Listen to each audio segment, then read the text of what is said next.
KBS 교통정보센터였습니다.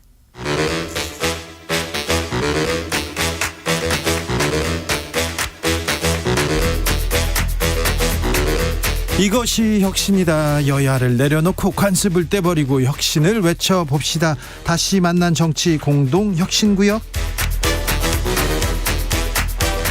주진우 라이브가 지정했습니다. 여야 혁신위원장 세 분 모셨습니다. 먼저 김용태, 국민의힘 김용태입니다. 류호정입니다. 정의당입니다. 용해인. 네, 기본소득당 용해인입니다. 자, 국감 어떻게 돌아가고 있습니까? 용해인 대표. 네, 일단 저는 행안위 소속이어서 행안위 감사에 열심히 임하고 있는데요. 네. 아무래도 이제 오송 참사가 지난 7월에 있었는데 국회에서 한 번도 질문을 못했던 만큼 좀 오송 참사 관련된 질의들을 많이 하고 있고요. 또 뭐 각 지역에 다니면서 지역과 관련된 현안들을 좀 점검하고 있습니다. 뭐 예를 들면 경기도 같은 경우에는 이제 성남시에서 청년 기본소득을 없애가지고 국민의힘 시의원들과 시장들이 이런 부분에 대해서 경기도 차원의 대책이 있는지 이런 것들을 좀 점검하기도 했습니다. 류호정은. 저희도 이제 저는 문체위 문화체육관광위원회에 있고요. 이제 기관 감사로 들어갔는데 어제 같은 경우는 저작권, 뭐 영화, 게임 같은 콘텐츠 분야 기관들이 많이 왔거든요. 네. 그래서 의원님들이 대체로 K 콘텐츠 확산 관련해서 뭐 지원이 잘 되고 있는지, 네. 뭐 불필요한 규제 없는지, 뭐 예를 들어서 안표 문제가 참 심각하잖아요. 콘서트 예약할 때 네. 그런 문제 근절하기 위해서 뭐 기관들이 노력하고 있는지, 네. 뭐 프리랜서 노동자 노동권 문제 뭐 이런 네. 것들을 좀 다뤘습니다. 류호정 의원은 근데 재보궐선거 이후에 1.83% 정의당의 득표율 때문에 굉장히 좀 곤란하죠. 당내 외부에서 지금. 네, 이런 주제로 정의당 1번이 대단히 참 안타깝습니다. 네, 네. 알겠어요. 김용태 네. 최고. 네. 김기현 체제 2기 활동 시작했습니다. 대통령과 뭐 어제도 만나고 오늘도 만나고 국민은 늘 옳다 이런 얘기도 하셨다고 하고 민생 챙기겠다 얘기도 했다고 하는데요. 일단 뭐 김기현 대표 체제가 이제 인선을 발표하면서 물론 이제 당내에서 불안해하고 과연 이렇게 총선을 치르는 것이 맞느냐 이런 의견들이 아직 있긴 있습니다. 그러나 그럼에도 불구하고 일단 의원총회에서 이제 결정한 것이다 보니까 좀 지켜보자 이러한 의견들도 또 주류를 이루고 있습니다. 네. 네, 지금 저희가 당무감사가 이제 시작했기 때문에 아마 당협위원장분들께서 이제 목소리를 좀 내는 것도 좀 어려운 상황이고 현실적으로. 지금요? 예, 저희 뭐 예정된 당무감사가 있었어서 아, 그렇군요. 아마 그래서 좀 지켜봐야 될 것 같습니다. 용해인 대표가 지켜봅시다. 네, 일단 뭐 사실 지난 강서구청장 재보궐선거라는 게 사실은 지난 2022년 지방선거 공천부터 시작해서 이번에 이제 공천까지 다 윤석열 대통령이 사실 기획하셨던 선거 아닙니까? 그런데 패배했다라고 하면 책임져야 될 사람은 사실은 윤석열 대통령이시죠. 근데 책임질 사람이 책임을 지지 않고 있으니 당연히 쇄신도 될 리가 없다라는 생각이 들고 2기 김기현 대표 체제가 그러면 과연 어떤 비윤 혹은 윤심 색채를 좀 뺀 어떤 지도부라고 볼 수 있는가 저는 잘 모르겠습니다. 제가 행정안전위원회에서 이번에 사무총장으로 선임된 이만희 의원과 좀 같이 이제 회의를 여러 차례 1년 동안 했었는데 사실은 지난 이태원 참사 이후에 윤석열 정부의 책임을 지우고 윤석열 대통령의 가장 복심 중에 한 명인 이상민 장관을 지키기 위해서 국회에서 가장 애쓰셨던 분이고 네. 심지어는 뭐 각시탈 음모론 같은 걸 이제 국회 회의장에서 이야기하기도 하셨던 분이거든요. 그게 뭐예요? 이태원 참사가 이제 각시탈을 쓴 네. 사람들이 뭔가 네. 이렇게 움직임들을 통해서 만들어낸 만들어냈다. 참사가 아니냐라는 질문을 국회 회의장에서 하셨어요. 근데 이런 분이 사무총장에 간다는 것이 과연 어떤 기존의 좀 독선적이고 불통의 기조를 바꾸는 것이라고 볼 수 있느냐 저는 아닌 것 같습니다. 그래도 저는 대통령께서 이제 국정 기조를 많이 바꾸실 것 같아서 저는 긍정적으로 보고 있는데요. 오늘 그 기사만 보더라도 대통령께서 참모회의 때 이념 논쟁 없이 민생에 집중해라라는 말씀하셨다고 해요. 그러니까 올해 뭐 대통령께서 이제 이념이 중요하다고 말씀하신 바가 있고 논쟁을 주도했죠. 예, 근데 뭐 그것이 강서구청장 선거에서 결국에는 중요한 것은 민생이다. 네. 국민들 정말 먹고 살기 어렵고 경제를 책임져야 할 집권 여당과 정부 좀 역할을 해달라는 주문이 있었고 예. 대통령께서 어쨌든 거기에 대해서 저는 국민의 목소리에 괴모하게 이제 바뀌시려고 하시는 것 같아서 저는 조금 더 여당에 대해서 국민들께서 더 지켜봐 달라는 말씀을 좀 드리고 싶습니다. 저도 뭐 만약에 친윤 가고 친윤 오는 거면 뭐 이기라고 부르는 건 좀 적절하지 않고 1기 플러스 정도로 부르는 게 맞지 않나 그런 생각이 좀 들고요. 사실 근데 또 그런 생각도 한편엔 들었어요. 어쨌든 뭐 이념 논쟁을 이끌어왔지만 저렇게 말씀을 하시는 것이라도 임명직 뭐 당직자들이 사퇴하고 뭐 김기현 대표가 잘하겠다고 이야기를 하고 하는 것들이 사실 정의당에는 지금 아무런 변화가 없는 상태이기 때문에 하는 척이라도 하니까 좀 나은 거 아닌가 싶기도 하더라고. 이제 정의당 입장에서 논평하기가 참 애매해졌습니다. 그런데 지금 것은 민심 얘기도 안 했고 민생 챙기겠다 그런 얘기도 잘 안 했잖아요. 예. 근데 어떻게 그럴 수가 있었지 생각도 좀 듭니다. 그런데 아무튼 입장을 뭐 바꿨다 이렇게. 뭐 저는 대통령 자리에 있다 보면 네. 사실 만날 수 있는 분들이 제한적이잖아요. 네. 그러다 보면은 어떤 국민들의 생각과 좀 괴리될 수도 있고 참모분들께서 그 뜻을 왜곡해서 전달할 때도 있고. 근데 어쨌든 선거를 통해서 이제 대통령께서 이 사실을 직시하신 것일 테고 저는 뭐 대통령이 집권하시면서 물론 잘한 것도 있겠지만 잘못하는 부분도 분명히 있을 수 있고 그렇다면 수정해 나가는 것이 굉장히 중요하다라고 생각하는데 네. 대통령께서 저는 바뀌실 수 있다라고 생각합니다. 네, 뭐 국정운영 기조, 불통의 기조를 바꾸신다면 네. 뭐 환영할 만한 일이겠으나 네. 사실 국정운영 기조를 바꾼다고 하면 지금까지 무엇이 부족했고 앞으로는 뭘 어떻게 잘 하겠다라는 것을 이제 밝히셔야 하지 않겠습니까? 그리고 그 과정에서 부족했던 부분들에 대해서 국민들 앞에 송구하다. 좀 어떤 그런 사과의 메시지들도 필요하고 특히나 이태원 참사 1주기를 앞두고 있는 지금 지난 1년 동안 이태원 참사 유가족들을 거의 방치하다시피 했던 것에 대해서도 사과하고 좀 이런 구체적으로 달라진 모습들을 보여주셔야 되는데 과연 이제 얼마 남지 않은 이태원 참사 1주기에서 그리고 앞으로도 윤석열 대통령께서 달라진 모습을 보여주실지 저는 사실 지금 국정감사에서 여당 의원들이 하고 계신 모습들을 보면 별로 그렇게 크게 기대가 되지 않습니다. 뭐 언론에 대해서 뭐 편파적이다라고 흔드는 심지어는 자기 당의 의원들조차도 우리랑 입장이 다르다라고 우리라는 표현을 써가면서 국정감사장에서 갈라치기를 하는 걸 보면 저는 앞으로 정부 여당이 크게 달라질 거라고 기대하기는 좀 어려운 것 같습니다. 그래도 기대해 주세요. 저는 뭐 용인 의원님 지적하신 대로 이태원 참사 관련해서도 분명히 정부에서 메시지라든지 이런 걸 내실 거라고 저는 믿고요. 네. 저도 제 자리에서 여당에서 이제 대통령께서 국민을 향해서 더 사랑받으실 수 있도록 네. 저도 제 자리에서 목소리 계속 내겠습니다. 바뀌실 겁니다. 예. 근데 김용태 최고위원 얘기를 좀 믿고 싶은데 당내에서는 자 우리가 민생으로 나아가겠다. 민생 챙기겠다. 어려워하는 서민들 손 잡아주겠다. 이런 얘기보다는요. 이준석 잡아보겠다. 이런 얘기가 더 많아요. 그건 뭐 당내에서 지금 이준석 전 대표가 출마한 줄 알겠어 사람들은. 그건 당내에서 뭐 주류 의견은 지금 상황에서 주류 의견은 아니고 안철수 의원께서 예. 이제 그 강서구청장 보궐선거의 패배의 원인을 이제 이준석 전 대표를 향해서 하면서 제명 뭐 청원도 받고 있고 그런 게 이제 불거져서 그런 것이지 예. 주류에서는 뭐 쳐내자 뭐 이런 건 아닌 것 같습니다. 뭐 대통령은 뭐 이제 사과를 하고 뭐 변해야 하고 이런 생각을 하실지 모르겠지만 아마 그 내부에 계신 분들은 여전히 머릿속에 공천을 머릿속에 담고 있는 게 아닌가 싶어요. 왜냐하면 이번에 안철수 의원님이 이준석 대표를 괜히 이렇게 트집 잡고 계시잖아요. 그런 거 보면서 뭔가 얻는 게 있어야 저렇게 하실 텐데 도대체 뭘까? 근데 얻는 거는 있다고 생각해요. 왜냐하면 안철수 의원님께서는 이제 민주당 계열에서 진보 계열에서 이제 있다가 국민의힘으로 오셨잖아요. 그러다 보니까 전당대회 과정을 치르다 보면 사실 저희 전통적인 보수 지지층의 어떠한 지지가 좀 지지 기반이 약하다라는 것을 좀 느끼신 것 같고 아무래도 좀 이준석 전 대표를 때리면 네.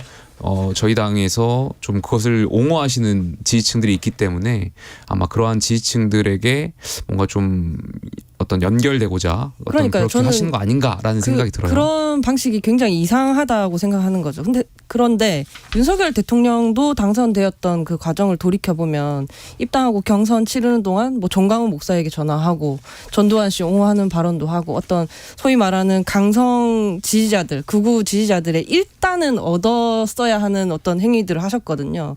그러면 이준석 대표를 공격하는 행위가 일단은 마음을 얻을 수 있는 행위가 그 당 안에서 되어버린 건지. 근데 어쨌든 간에 이거는 공천을 향한 행위이지 당 쇄신을 위한 행동들은 아니기 때문에 아직 좀 멀은 거 아닌가 하는 생각이 좀 들더라고요. 네, 저는 사실 뭐 당 쇄신에는 전혀 도움이 안 되는 그 싸움이다, 갈등이다라고 생각하고요. 사실 보수 진영, 그러니까 국민의힘 내부 문제 혁신의 핵심은 국정 운영 방향에 대한 당의 평가를 어떻게 할 것인가, 이게 핵심인데, 사실 이준석 전 대표와 안철수 의원 사이의 갈등은 그 핵심을 찌르는 갈등은 아닙니다. 그래서 뭔가 좀 사심이 많이 섞여 있는 듯한 갈등은 국민들로 하여금 좀 피로감을 누적시키는 갈등인 것 같고, 특히 안철수 의원 같은 경우는 좀 평소의 언행과 전혀 다른 모습들을 보이고 계셔서 저는 좀 당혹스럽고 좀 표현도 굉장히 거칠어지고 있는 것 같아서 좀 우려스럽습니다. 좀 진중하고 책임 있는 언어를 사용하는 게 정치인으로서 보여줄 수 있는 새 정치가 아닌가 싶은데, 요즘에는 그런 모습들은 그냥 아예 포기해버리신 것이 아닌가, 뭐 이런 생각이 좀 듭니다. 저는 용인 의원하고 이제 류호정 의원 말씀에 동의하고요. 저희가 선거에서 어쨌든 졌고 집권 여당이면 책임을 져야 되는 정당인데, 사실 이 두 분이 누가 원인을 떠나서 계속 이렇게 싸워지는 것을 언론에 비춰지고, 또 그런 서로가 서로를 향해서 쓰는 언어나 이러한 수준이 뭔가 국민들이 느끼기에는 뭔가 서로가 조롱하는 듯한 그런 언어를 쓰는 것은 집권 여당의 일원으로서는 좀 적절하지 않은 것 같아요. 그래서 그래도 다행히 이제 많은 분들께서 그만하라고 하셔가지고 확전이 되어가는 건 아닌 것 같아서 좀 그렇게 보고 있습니다. 김용태 최고 하나만 물어볼게요. 곤란한 질문 하시려고. 이준석 전 대표 대구로 갈 가능성이 있습니까? 지금 상황에서는 없다라고 생각하는데 가능성은 뭐 있을 수 있다라고 봐요. 가능성이 있다. 자, 천하람 위원장도 대구로 갈 가능성이 있습니다. 내년 총선에서 말씀하시는 건가요? 아니, 저는 제 개인적으로 천하람 위원장하고 개인적으로 이제 이야기를 하다 보면 이번 선거만큼은 어쨌든 순천에서 치르겠다라는 의지가 확고했어서 순천에서 있지 않을까. 하지만 가능성은 늘 열려 있지 않나. 그렇게 생각해 봅니다. 선거에서 이긴 민주당은 좀 표정 관리를 하고 있습니다. 또 굉장히 정제된 언어로 좀 신중한 모습을 보이고도 있으나 또 비명과 또 친명 간의 갈등은 또 계속됩니다. 오늘도 조응천 의원하고 무소속이죠. 이제는 무소속인데 김남국 의원하고 또 한판 했습니다. 죄송합니다. 설전을 벌였는데 어찌 보시니까?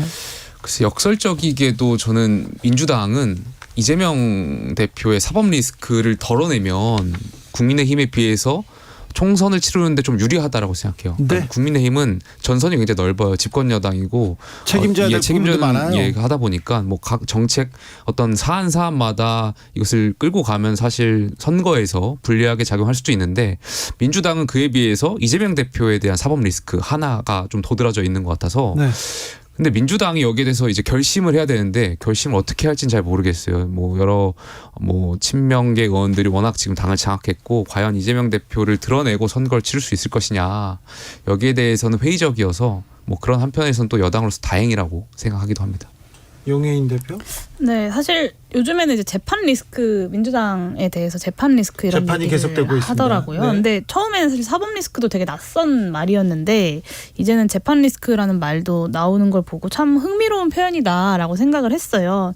근데 이게 사실 구속영장 기각으로 어느 정도 이재명 대표의 사법 리스크가 좀 해소되었다라는 세간의 평가들이 나오니까 어떻게든 좀 다른 리스크를 붙여보려는 시도가 아닌가 싶은 생각이 좀 들고, 어쨌든 그 민주당에서 조응천 의원님과 김남국 의원님이 설전을 하시는 자세한 내용은 제가 좀 들여다보지는 못해서 언급하기는 좀 어렵겠습니다만, 지금이야말로 특히 지난 재보궐선거에서 승리한 지금에야말로 다음 총선까지 야당이 이 윤석열 정부의 퇴행을 어떻게 막을 것인가, 그리고 우리의 비전이 무엇인가를 두고 좀 건전한 논쟁들이 펼쳐져야 총선에서의 야당의 승리라는 것도 가능한 것이 아닌가라는 말씀을 좀 드리고 싶습니다. 사법 리스크 가고 재판 리스크 오니까 참 또 지겨워지려고 하실 것 같은데요. 좀 민주당은 재판 리스크 대비 안 했으면 좋겠어요. 왜냐하면 이제 방탄 프레임도 벗었잖아요. 네. 이제는 법원의 시간이고 개인적으로는 이재명 대표가 좀 모든 혐의에 대해서 거의 무죄 나오지 않을까. 전 개인적인 의견입니다만 그렇게 생각을 하고 있어요. 딱 맞는 혐의가 아직 없는 것 같고 그렇기 때문에 민주당은 이제 그냥 손을 떼고 재판은 피고인 이재명과 변호인에게 맡기는 게 좋겠다. 먼저 정치가 재판을 그만둬야 정치가 재판을 그만둬야 재판도 정치를 좀 그만둘 수 있지 않을까 싶습니다. 네. 또 오늘은 이재명 부부 법인카드 사적 유용 의혹으로 또 제보자가 나와서 기자회견을 갖기도 했습니다. 이 문제는 어떻게 보셨습니까? 저는 뭐 바빠서 그 기자회견 내용을 전문을 다 보지 못했는데 했다는 것도 알고 있고요. 근데 아쉽게도 왜 국정감사장에서 증인으로 채택이 되지 못했는지 그 부분이 굉장히 아쉬워요. 그분이 그래도 국정감사장에 나오셔가지고 뭐 이재명 대표를 공격하라는 것이 아니라 약간 경기도 당시에 이제 있었던 일들을 좀 말씀하실 수도 있지 않았나. 그런 생각도 좀 들고요. 또 물론 뭐 이번에 기자회견을 하셨으니까 여기에 대해서도 야당이라든지 이재명 대표의 입장도 한번 궁금합니다. 저 죄송한데 제가 그 부분을 제대로 잘 챙겨보지 못했습니다. 네. 영예인 대표.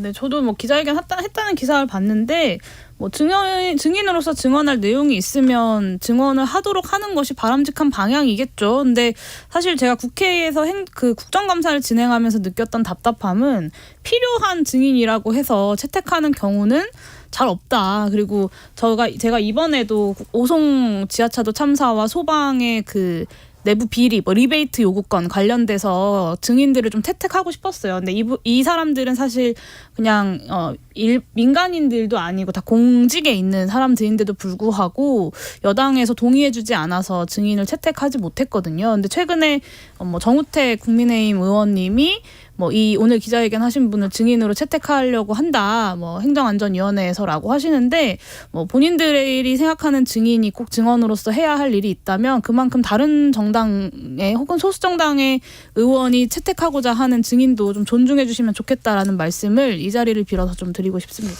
불국감, 물국감 이렇게 그냥 여의도에서 하는 말입니다. 정치권에서. 그런데 이번 국감은 조금 왜 힘이 없나, 뭐 다른 특별한 내용이 없나 이런 얘기 좀 있어요. 왜 그런 것 같아요? 이 증인 때문에 그런가요? 뭐 증인 때문은 아닌 것 같고요. 예. 아무래도 뭐 워낙 현안들이 많고 또 굵직한 선거가 있었다 보니까 사실 국회에서도, 그러니까 국회의원들도 그리고 언론에서도 좀 국정감사 자체에 대한 집중도가 좀 떨어지는 것 같기는 합니다. 저도 국정감사를 하면서 좀 그런 걸 좀 느끼고 절대적인 언론의 보도량도 많이 줄어든 것 같고 또 국회에서 국정감사를 하면서도 사실은 야당의 입장에선 질문을 많이 하면 많이 할수록 좋은 거거든요. 예. 근데 이렇게 질문의 횟수가 자꾸 줄어들고 시간이 짧아지고 하는 것들은 좀 많이 준비한 사람 입장에서는 좀 많이 답답하기도 하고 안타깝기도 하더라고요. 저도 1년차, 2년차 이렇게 쭉 와서 마지막 회차가 굉장히 이제 좀 이제 실력 막 보여줘야 되는데. 네, 근데 이제 언론의 주목도도 좀 떨어지고 의원님들도 그렇게 열기 있어 보이지 않는 게 지역에 가시는 것 같아요. 그리고 선거 때문에. 공천 문제도 걸려 있고요. 그리고 이제 당내 경선도 같이 걸려 있어서 그건 더 빠르잖아요, 일정이. 네. 그래서 의원실 인력을 또 지역으로 많이 보내신 분들도 있는 것 같고. 그래서 또 드는 생각은 그럼 국회의원의 어떤 의정 활동 그까지도 공천 심사에 반영을 해야 되는데 도대체 그럼 국정감사를 잘 하는지 안 하는지는 반영을 안 하고 있다는 말인가? 그래서 이렇게 너무 쉽게 가버리시나 하는 생각마저도 좀 들더라고요. 문제가 있다고 생각합니다. 어찌 보면 가장 평가받아야 할 부분이 국정감사인데, 네. 가장 중요한 건데 학생으로 치면 기말고사 이렇게 치르는 건데 생각해 봅니다. 청년 정치인들은 그 정부의 의대 정원 확대 추진 어떻게 보셨어요? 저는 뭐 이것과 관련해 가지고 논의할 필요는 있다고 생각해요. 이거 예? 워낙 뭐 공론화될 부분이 있다고 생각하고 다만 이제 그 과정 공론화를 하면서 의사 또 이해관계자 또 국민 여러분들 모두의 목소리를 좀 들어가면서 그 이 문제를 다루는 태도도 굉장히 중요할 것 같아요. 그 태도를 보면서 국민 여러분들께서 또 여당이나 정부에 대해서 또 안정적인 모습을 느끼실 수 있을 것 같고 다만 이것을 너무 급진적으로 내세우는 것은 이것이 굉장히 여러 사회 다방면에 굉장히 큰 효과들을 일으킬 수 있어서 이것이 과연 긍정적일지 부정적일지는 좀 봐야 될 것 같아서 섬세하게 다룰 필요가 있다는 말씀드리고 싶습니다. 아마 지금 국민들께서 지금 의료 체계에 뭔가 문제가 있고 고치긴 해야 한다라는데 폭넓은 공감대를 갖고 계신 것 같고 의사는 부족합니다. 의사수 확대가 그렇다고 충분 조건은 아니지만 적어도 필요 조건이라는 데는 폭넓은 좀 합의를 하신 것 같아요. 네. 그런 가운데서 지금 뭐 이제 의사협회라든지 이런 반대에 부딪히고 있는데 이제 오랜만에 네. 여야가 합의할 수 있는 안건이 왔잖아요. 네. 그런 만큼 연말에 조금 우리가 한보 나아갈 수 있는 결론을 좀 낼 수 있었으면 용해인 좋겠습니다. 시간이 얼마나 없어요? 네, 사실 문재인 정부가 2020년에 정원 확대 발표했을 때 국민의힘 주호영 원내대표가 이렇게 평직 풍파를 일으켰다라고 비난했어요. 근데 네. 지금 윤재욱 원내대표는 또 이것은 불가피하다라고 이야기하거든요. 네. 그러니까 이렇게 상황에